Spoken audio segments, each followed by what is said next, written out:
Welcome dear friends. In this video we will discuss daily current affairs MCQs of 23rd February 2024. So let's start. Question is, which six-legged robot landed near the south pole of the moon, marking the first US touchdown on the lunar surface in more than half a century and the first ever achieved entirely by the private sector? The correct option here is option D, Odysseus.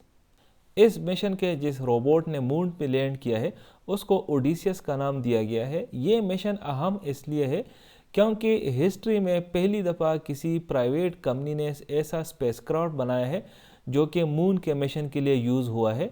ये spacecraft जो बनाया गया है ये Texas based एक company है जिसका नाम है इंट्यूटिव मशीन्स या IM, ये उन्होंने बनाया है।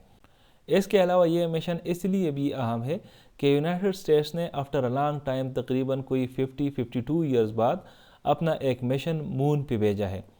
आपको पता होगा कि अपोलो का जो मिशन था उस टाइम जब कोल्ड वॉर चल रही थी तो अमेरिका और रशिया के बीच में उस टाइम जो USSR था उनके बीच में एक स्पेस वॉर चल रही थी और उसमें ये चल रहा था कि कौन सबसे पहले मून पे लैंड करेगा। फिर 1969 में अमेरिका को जो मून मिशन था दैट वाज अपोलो 11। अपोलो 11 ने मून पे लैंड किया और पहली दफ़ा इंसान ने मून पे कदम रखा और नील आर्मस्ट्रांग पहला बंदा बन गया था जिसने मून पे कदम रखा था।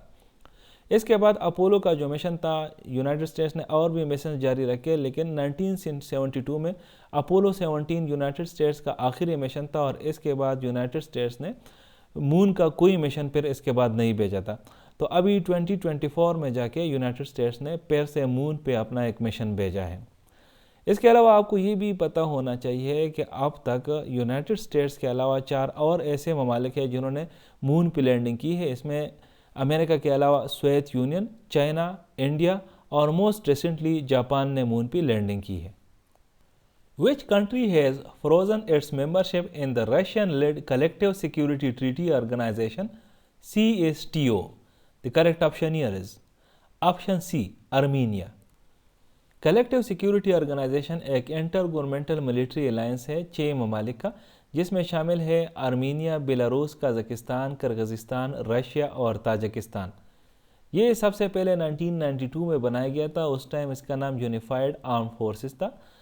फिर इसके बाद इसका नाम चेंज किया गया कलेक्टिव सिक्योरिटी ट्रीटी के नाम से और 7 अक्टूबर 2002 को इसका नाम रखा गया कलेक्टिव सिक्योरिटी ट्रीटी ऑर्गेनाइजेशन। इसका जो हेडक्वार्टर्स है वो मॉस्को, रशिया में है। और इसके अलावा जो ये अलायंस है या जो ये कलेक्टिव सिक्योरिटी ट्रीटी ऑर्गेनाइजेशन है, इसका जो आर्टिकल 4 है वो कलेक्टिव सिक्योरिटी ट्रीटी जो है वो प्रोवाइड करती है और इसके सिग्नेटरी जो है वो इस बात पे एग्री है कि किसी एक मुल्क के ख़िलाफ़ अगर कोई एग्रेशन होती है तो वो सारे 6 ममालिक के ख़िलाफ़ एग्रेशन माना जाएगा और सारे 6 ममालिक का ये फ़र्ज़ है कि उस मुल्क को डिफेंड करें। इस वक्त जो आर्मीनिया ने इस ऑर्गेनाइजेशन से अपनी मेंबरशिप सस्पेंड की है तो इसकी रीज़न ये है कि जो आर्मीनियन प्राइम मिनिस्टर हैं निकोल असल में अपने आप को रशिया से डिस्टेंस करने की कोशिश कर रहा है और उसकी रीज़न ये है कि निकोल का कहना है कि रशिया इस वक्त जो उनके अपोजिशन पार्टीज़ है या अपोजिशन ग्रुप्स है तो उनमें बगावत पैदा करने की कोशिश कर रहे हैं कि वो उनके खिलाफ खड़े हो और उसकी गवर्नमेंट को डिसीट कर दे। Which city is the capital and largest city of Armenia? The correct option here is option C, Yerevan. बाकी अगर आप ये देखना चाहते हैं कि आर्मीनिया कहाँ पे लोकेटेड है तो ये एक लैंड लॉक्ड कंट्री है और इसके साथ जो बॉर्डरिंग कंट्रीज़ है that are Iran, Iraq, Turkey, Georgia and Azerbaijan. Which amount does Pakistan plan to seek as a new loan from the IMF, International Monetary Fund, to aid the incoming government in repaying debts due this year? The correct option here is option B, $6 billion. पिछले साल पाकिस्तान बिल्कुल default के दहाने पे था कि IMF ने एक short term bail out package दिया और पाकिस्तान उस वक्त डिफ़ॉल्ट से बच गया।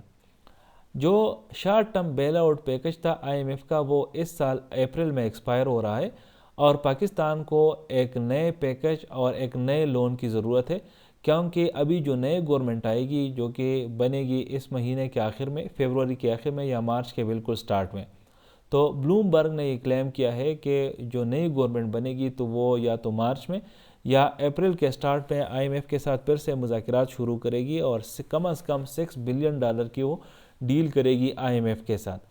क्योंकि जो नई गवर्नमेंट आएगी उन्होंने काफ़ी सारे डेब्ट्स भी पे करने हैं और वैसे भी गवर्नमेंट के साथ पैसा इतना नहीं है कि वो अपने इंपोर्ट्स और एक्सपोर्ट्स जो भी हो रहा है कि उसको प्रॉपरली कैटर फॉर करे।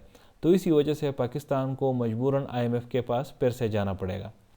इसके अलावा फिच ने भी ये कहा है कि पाकिस्तान की जो एक्सटर्नल पोजीशन है इस वक्त, तो उसके लिए securing financing from multilateral and bilateral partners जो है ये one of the most urgent issues है इस टाइम। जो भी नेक्स्ट गवर्नमेंट बनेगा उसके लिए ये मोस्ट अर्जेंट इश्यूज़ में से है। What did the German parliament approve for recreational use according to a new law? The correct option here is option C, cannabis. Cannabis को मरिजुआना भी कहा जाता है और पाकिस्तानी सोसाइटी में इसको चर्च कहा जाता है।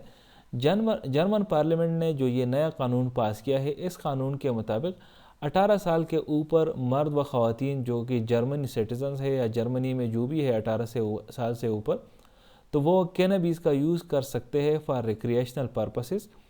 और इस कानून के मुताबिक 1 अप्रैल से जो कैनबिस की स्मोकिंग है वो पब्लिक स्पेसेस में लीगल हो जाएगी। Where was the 240 million year old fossil of a dragon like aquatic reptile from the Triassic period discovered? The correct option here is option B, China.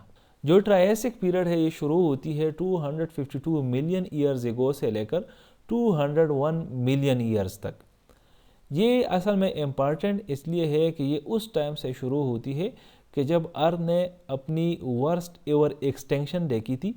Life तकरीबन डिवास्टेट हो चुकी थी और ज़मीन पे तकरीबन कोई लाइफ नहीं बची थी और इसके बारे में बताया जाता है कि 252 मिलियन ईयर्स एगो तकरीबन ये एक इवेंट हुआ था जिसको पर्मियन ट्रायसिक कहा जाता है और ग्रेट डाइंग भी इसको कहा जाता है और ये अर्थ की हिस्ट्री में one of the most significant events है।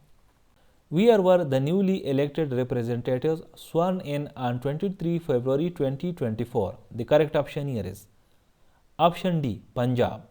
8 फरवरी को पाकिस्तान में जनरल इंतखाबात हुए थे और इसके बाद सूबा पंजाब जो है वो पहली सूबा बन गई है कि जिसके जो इलेक्टेड रिप्रेजेंटेटिव्स हैं उन्होंने अपना हलफ उठाया है, जो basically member of provincial assembly है।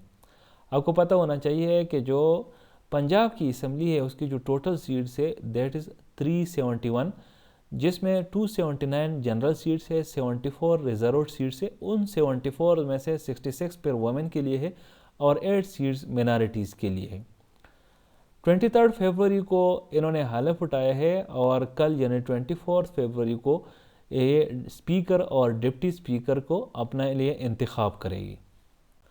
Who will write to the IMF urging for an independent audit of the February 8 general elections before continuing talks with Islamabad? The correct option here is option B, PTI founding chairman Imran Khan. PTI के एक leader senator Ali Zafar ने recently ये disclose किया है कि Imran Khan IMF को एक letter लिखेगा और इस लेटर में वो IMF को अर्ज करेगा कि वो 8 फरवरी 2024 में जो जनरल इलेक्शंस हुए थे और जिसमें जो बेकायदगियाँ हुई थी या रिगिंग के जो इल्ज़ामात लगाए गए हैं, तो इसकी इंडिपेंडेंट ऑडिट करे और इसके बाद पाकिस्तान के साथ अगला जो डील है या जो भी बेल आउट पैकेज है तभी इनको दे दे। Thank you for watching this video. Stay blessed.